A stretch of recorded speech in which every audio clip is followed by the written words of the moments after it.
the NTT INDYCAR Series Children's of Alabama Indy Grand Prix and to Barber Motorsports Park, a place alongside him who has never won an IndyCar race, but is today the day for little Dave. We roll to green and we're racing at Barber Motorsports Park. Palou cuts across, keeps the lead. Maluka's behind him. Graham Rahal slotting in nicely, and it looks as though everybody is down through turn one cleanly. Small puff of dust as someone runs a touch wide, and Kirkwood going wide 2 by 2 with Graham Rahal. Kyle Kirkwood thought he might have a chance on Graham Rahal, but he got really squirrely on the outside. It'll be Rahal in third, Kirkwood in fourth. Fanning out 3 wide through 2 and 3 and through turn 5. We see Scott Dixon in the middle there, but Kirkwood side by side. The pace on the Reds, absolutely not what a lot of drivers were expecting, just 17 laps in here. And you're right, Hinch. Rahal is starting to run away.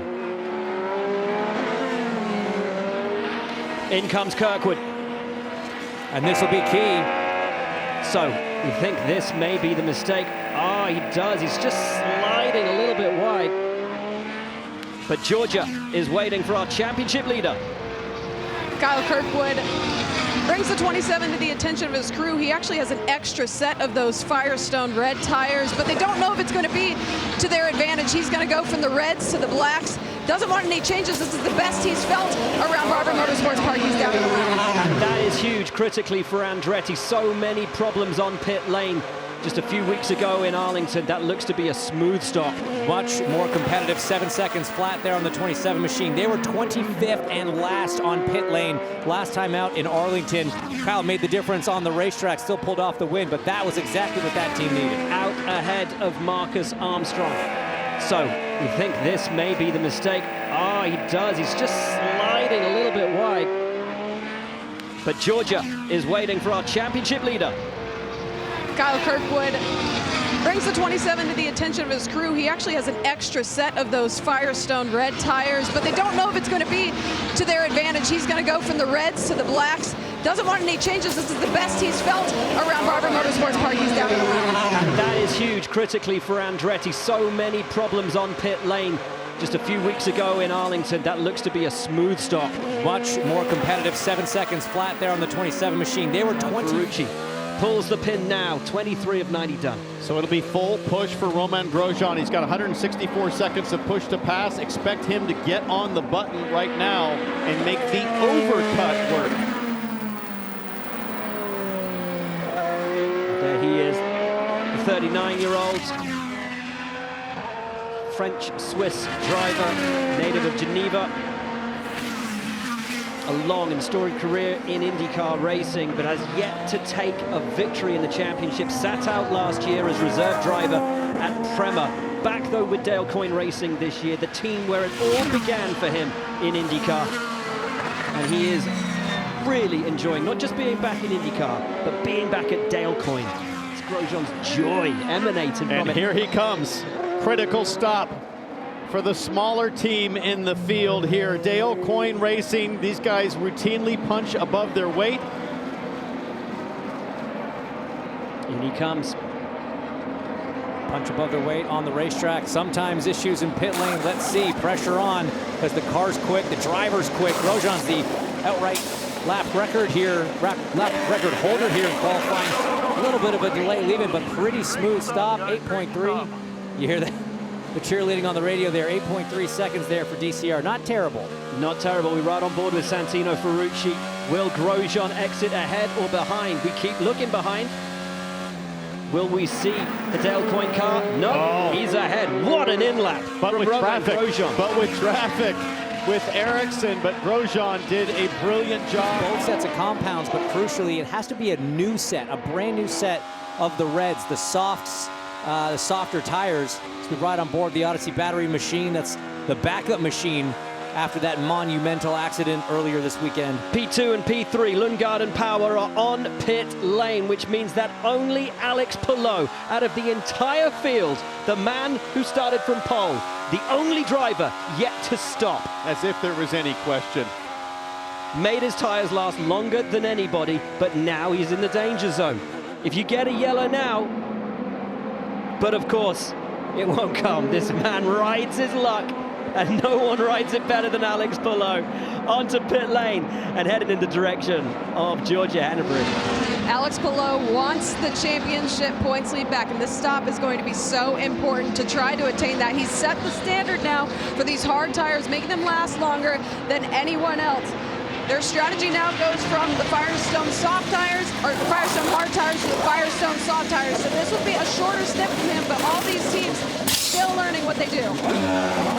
Saw how much front wing the Chip Ganassi crew put into that car. So Palou expecting more rear grip with the soft tires, and they'll compensate by adding front downforce. He is a country mile ahead on this glorious countryside circuit. Graham Rahal, after the stops, sits second. Christian Lundgaard, what a race he is having, up from 10th on the grid to 3rd. David Malukas sits 4th, Kyle Kirkwood 5th, and Marcus Armstrong 6th. That's how things stand here at Barber Motorsports. From Barber Motorsports Park, where moments ago this man, Rinus VeeKay, had a spin down at turn 5. We thought it might bring out a yellow. It didn't, because he got himself back up and running quick enough. But a worrying moment for him on a weekend at a track that he normally loves. Oh, it wasn't a spin, it was contact. Did they touch? Even, it looks like they may have touched, but, you know, Rossi there on the outside giving him plenty of room. It looks like Rinus just getting it a little bit hot. I think Rinus got onto the apex curb, potentially. We see Will Power avoiding the drama there to the inside. And behind, here we go, there's a lunge there. That's Stingray Robb on Mitch Schumacher side by side. Just Since the brilliant showing that he gave us on Saturday morning. Been watching that gap between Alex Palou and Graham Rahal up front. Been watching the lap times from Alex Palou. Dropped off a bit. He's now at a 109.4 pace. Has 10 laps. That's a one-lane bit of racetrack in an IndyCar. See Schumacher all sideways through the chicane, trying to keep it together. Yeah, you got to keep the big picture in mind. You know, talk about crashing the curbs. You don't want to crash in a battle for last place, as we understand the number 10 of Alex Palou on pit lane, Georgia. This is most certainly becoming a hard tire race. Alex Palou to his pit box. They're going to take those soft tires off and put a set of used hard tires on. With a little turn out of the front wing, he's off. Fascinating, absolutely fascinating to see how this strategy has changed in the course of this race. Alex Palou out. How much further can Lundgaard make his tires go? How much further can Rahal go on those tires as well? And if it's trending that way, it's going to be hard for those two drivers that used a set of the used soft tires, Beck Grosjean and Armstrong. They'll have to still use a sticker set, a brand new set, to satisfy the tire rules. And you see Graham Rahal on the button there. I wonder if he's coming in now. Joseph Newgarden, PPG on board, hassling the back of Scott Dixon. That could factor mightily. I think the red was the tire they expected, Jack. What can you tell us about Graham? They're actually going to put on a set of new soft tires, Townsend. So there we are saying it's a packed race. Graham's trolling me from the car. I don't know how he's managed that, but another good stop by the 15 crew. And you know what? I like that. I like that a lot. Do the opposite. Go against the prevailing wisdom. Roll the dice. Why not? Well, look, a 10-lap set of hards, that's not a great thing. I think, to your point, as Palou goes easily by the pit straight there as Graham blends back in. But to your point, Townsend, if everybody thought this was going to be a red race, they might not have. They would have saved black. They would have saved their allocation. They only get 5 sets through practice, banker laps, and qualifying and warm-up. You would have used a fair number of those. But what Graham Rahal did do was save a set of sticker reds. Palou did not have that advantage. So this, as you said, Will, going to be fun to watch. Will Power might have a chance to pounce on warm tires as Graham Rahal's on his outlap. And imagine you're one of those drivers who didn't use that set of sticker reds yesterday in qualifying, saving them for today. Ultimately could have had a better starting position. I'm thinking of a Kyle Kirkwood. Kyle Kirkwood, Graham Rahal, it's the whole thing. Lots of strategies playing out here, Kev. So this morning, while everyone before the final practice thought this was going to be a soft race, or most everyone, the driver who definitively said they're wrong, it's going to be the hard compound, was Alexander Rossi. And he's moved up to 4th now. Still no movement in their pit box. Ed Carpenter just told him, his strategist. Christian Lundgaard jumps in and Jack waits. I'm waiting, Will. And I'm getting trolled all the time right now. I thought it was a black race. Christian Lundgaard and his team putting on the new soft tyre. He finished on the podium here last year. It was not the cleanest getaway in all fairness, but this guy knows how to get it done. Does indeed. Rolls towards pit exit. Alex Palou has just made it onto the straight. You'll see a flash of yellow and red to the left of your screen as Palou moves back into the lead. Where, though, will Lundgaard come out in relation critically now to Graham Rahal? There is Rahal behind. Lundgaard emerges ahead, and that is key in the battle for the final podium places. Rahal on hot tires, Lundgaard though on soft tires. They will come in a little faster on the outlap. Watch Graham close now. It is on. Sitting on board with Graham Rahal. That, the papaya and black McLaren of Christian Lundgaard ahead. Almost identical on push to pass. 113 for Lundgaard, 119 for Rahal. But critically for Christian Lundgaard, he only has to do about 12 to 14 laps on the red tire, and then if he thinks the black tire is the best to finish on, he'll be able to make his final stop. So it'll be qualifying laps for Christian Lundgaard to try to run this advantage and keep the track position. Think about the experience of Graham Rahal. He has 2 on board with Scott McLaughlin, looking at Romain Grosjean behind us, but look at the times at the top of the pylon. Alex Palou leads by 3.1 seconds. Last time around, Christian Lundgaard was half a second faster than Alex Palou. The question mark now, with Alex Palou running on used hards, with Christian Lundgaard running on softs, is what will each of these drivers take at their last stop? Because Lundgaard looks very happy on the softs. He's significantly faster than the race leader. If Palou takes hards, will Lundgaard go hard? Will Lundgaard take soft? Those questions will be answered soon.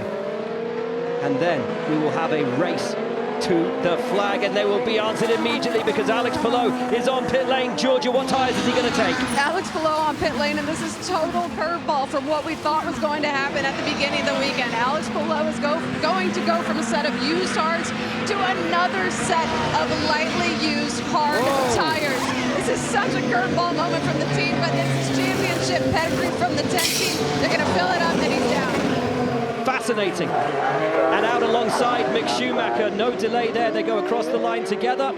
And Schumacher edges him over onto the grass. Doesn't have to, will not give way to him. Still there. That's that fight to stay on the lead lap that we were talking about, and Schumacher's on the soft, so he's going to have better fire up here. He could make a move down into 5 rather. Well, Schumacher's got issues though with Louis Foster making a move there in the 45 to the outside, and Foster might have a challenge for Alex Palou. Right now, his teammate might be the saving grace. If he can get past Alex Palou, Louis Foster. Foster trying to get back on the lead lap, so is Schumacher. Guys, the other thing that this affects is Christian Lundgaard. The more that Palou's got to drive defensively and be slow on this out lap, the more he's going to be able to pull out in front as Graham Rahal now has dived into the pits, Jack. He has, James. He's going to put on a new set of hard tyres. Graham has been absolutely flying this weekend. He's had multiple podiums at this racetrack before. Very clean stop by this 15 crew. Fastest team on pit lane this season. Big deal that Graham Rahal has brand new hards. He has peak performance. 24 laps to go here. Graham looking good. And I agree with you, James. Palou a little bit hung up there. And that's going to affect his battle with Lundgaard. It was, what, 3.5 seconds before all of this went down? It's going to be close, guys. We reckon it's about 28 seconds time lost to pit. Right now, Lundgaard 27 seconds ahead of Palou. And Lundgaard has turned up the wick and dropped the lap times into the 1-minute lines. Used set of the hards. And Graham Rahal is on a brand new set of the hards. The critical thing is, what will Lundgaard go on to? Dennis Hauger, the rookie, ahead of Palou, just at a 110.9. Can Palou get by? No, that's going to kill his lap time critically on this lap. And Hauger has a good exit and will fight as you are able to in IndyCar to stay on that lead lap. He does not have to let the 4-time champion through. They go through side by side, and all of this is costing Palou time. And now you see that gap, Lundgaard to Palou, is growing because of all of this friction he's experiencing. He just lost a second and a half. 7/10 just out of turn 9. Now he's going on the inside of 12. That's a bold move on the push to pass. Hauger deciding not to fight it, and now Palou's got some clean air, but his damage been done. Oh, bold move, but it pays off for him. Kirkwood is on pit lane. Lundgaard stays out and again drops into the 1:09s. Lundgaard is pushing for all he's worth to take advantage of the traffic that Palou is having to fight through. We have got a race here in Alabama. Championship leader in pit lane. Christian Lundgaard has been having to get around, I believe it was Scott McLaughlin on the racetrack. Yeah, Lundgaard's up behind Alexander Rossi, and Alex Palou has Stingray Robb as the next car up. And Stingray has been doing high 1 minute 10 laps. Kirkwood now blends out right behind David Malukas in front of his teammate Will Power, who still has to stop for his final time. On used tires, Christian Lundgaard is now the fastest driver on track. He should come in now. He does come in now. Right now, in comes Christian Lundgaard. Will it be hard? Will it be soft? This the question, the answer of which could determine this race, Jack. Thanks, Will, and he is going to go with the new hard. He stretched that last stint, so this should be a pretty short fuel. Oh, those are the short pit lane. Rear right was not on.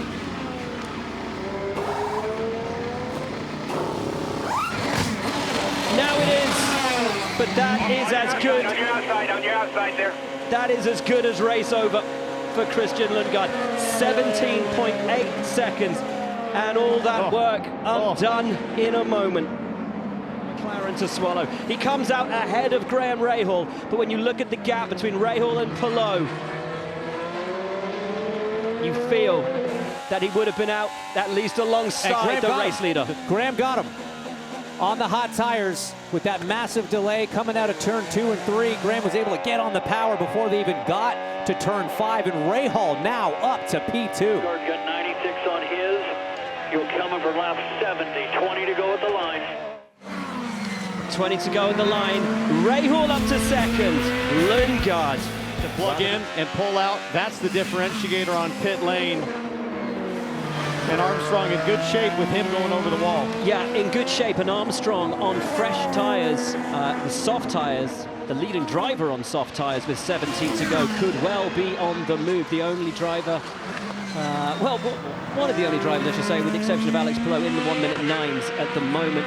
Guys, Palou with an 11-second lead over Graham Rahal. Jack, what can you tell us about the man currently sitting second? Well, Will, he's been absolutely flying. He's ran top 3 all day. And James will know this, Townsend will know this. One of the best comparisons always is how are you doing compared to your teammates. Tougher day for Mick Schumacher, for Louis Foster, but I still think it just highlights how good Graham Rahal is. And although he likes to laugh and joke about age and his back hurts, he's still getting it done when it matters. Not just a tough day for his teammates. Jack's underselling this. Right now, they are 24th and 25th, the last 2 cars running in this race. And here you got their team leader up here in P2. Graham Rahal, who today is in, quite astonishingly, his 313th. Go through and making life for Christian as hard as he possibly could. Really different lines on entry to turn 16 there for the 15 and the 7. Lundgaard able to stay way tighter. Graham swinging out wide, arcing that entry in. But that's giving Christian some clean air on that front wings, giving him the front grip he needs. What are the line differences here in 2 and 3? A good exit out of here is necessary, crucial. Oh, wow. For a pass attempt. Here we go. Yeah, it's a great line out. It's a great launch right on the back of Graham Rahal now. On the button. Has a look up the inside, but Rahal defends again and defends brilliantly from Christian Lundgaard, but Lundgaard gets on the power and will have another run at him on the straight on under the bridge on the way down to the chicane. Lundgaard pops up and has a look underneath, but Rahal again is wise to it. Oh, that's a dicey spot to try to make a move. I'm so impressed that Graham Rahal was able to essentially match or outbrake Lundgaard into turn 5. Lundgaard, known as Lundgaard on occasion for those big, bold moves up the inside of brake zones. Graham's known for having some big inputs on the pedals, and I'll tell you, his left foot pushed real hard into turn 5 on that one to wall that thing up. He went super deep. That's going to be a good spot maybe to surprise Rahal into that second right-hander that is turn 16. James, what are you looking at? What I'm looking at right here is it's that 20-second gap, but that was a 30-second differential. So basically, in that last lap, Graham Rahal burned only 10. Lundgaard burned 20. So Graham doing a great job of protecting, but he is way wide, giving Christian so much air. This is his best shot right here, maybe. Up over the crest and on the run down into the heavy braking zone at Charlotte's Web. But again, Rahal has the line covered. Look who's looming in the back there, James. The red Verizon number 12. Malukas still 100 seconds left. Was about half a second quicker as you see him on the chase. And again, lap cars, there's Mick Schumacher. They could very much decide this battle for second place. With 4 to go, I'm astonished that Malukas isn't using the push to pass to catch the guys ahead. Perhaps there's an issue either with his push to pass or with our sensor. Maybe not, as it now starts to deplete, but certainly he's left it late. That's a good point, though, because Malukas pitted on lap 66, whereas Lundgaard pitted on 69. So Lundgaard's got more fuel to burn. Rahal pitted on 66, so he's got to be a little careful with his mileage to make sure he can get to the line. Well, here we go. 3 to go. Lundgaard could and arguably should have been fighting for the victory today. An error on pit lane ultimately denying him the chance to fight Alex Palou for victory. But Graham Rahal will do all he can to hang on to second place, but it's a much better run for Lundgaard. Over the hill and down into the braking zone. Can Rahal defend it this time? He cannot. Lundgaard is up and on the inside. Lundgaard takes second place from Graham Rahal, and a sturdy defense from the experienced driver ultimately comes to naught. Lundgaard is through, but Rahal hangs on to the podium place as David Malukas looms large in his mirrors. And now Graham Rahal's got a problem because David Malukas is on the button. Rahal 12 seconds left, Malukas 92 and coming. They say you have to be impartial in this job, but there is a huge part of me that wants Graham Rahal to hang on to this podium today for his kids. I just, having seen him say that and listened to him, as a, you know, as a parent yourself, your heart, it would break. And another thing to remember is Graham's last 2 podiums were 2021 in Texas, a third, 2020 at the Indy 500, a second. Neither of those tracks celebrate a podium, just the winner. Graham hasn't actually stood on the podium for his last 2 podium finishes. It's going to be tough here. He is squirming his race car, and Malukas looks right on form. Graham really struggling with the back end of that 5th, 3rd car. Graham Rahal into mix 1 to defend. With his heart in his mouth.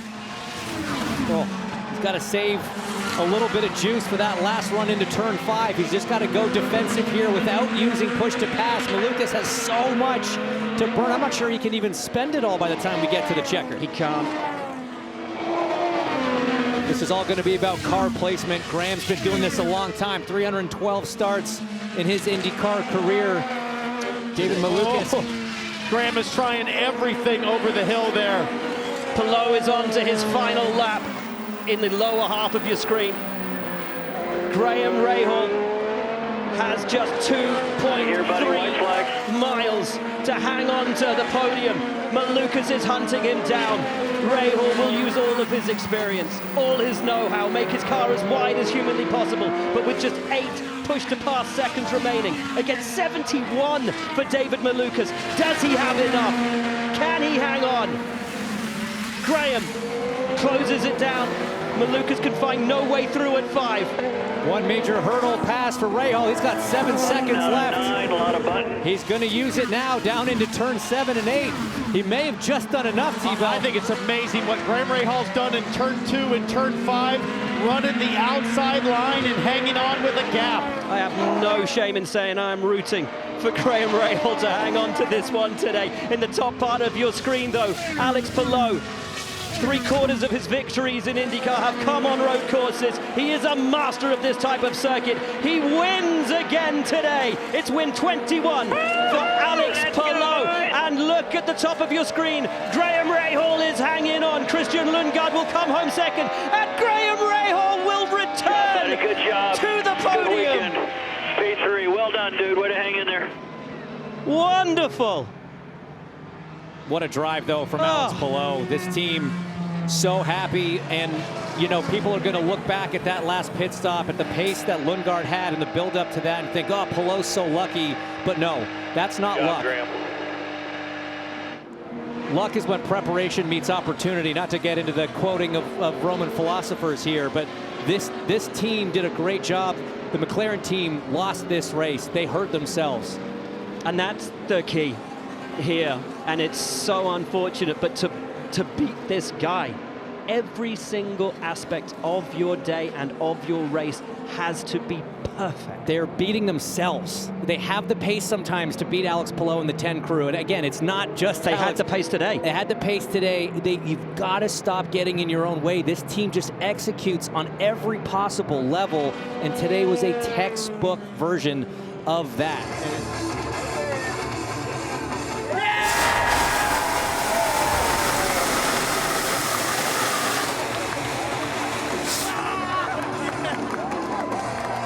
And it will always shock me that he has so much energy after a race, in particular on a course like this, to be able to leap out of his cockpit like a jack in a box.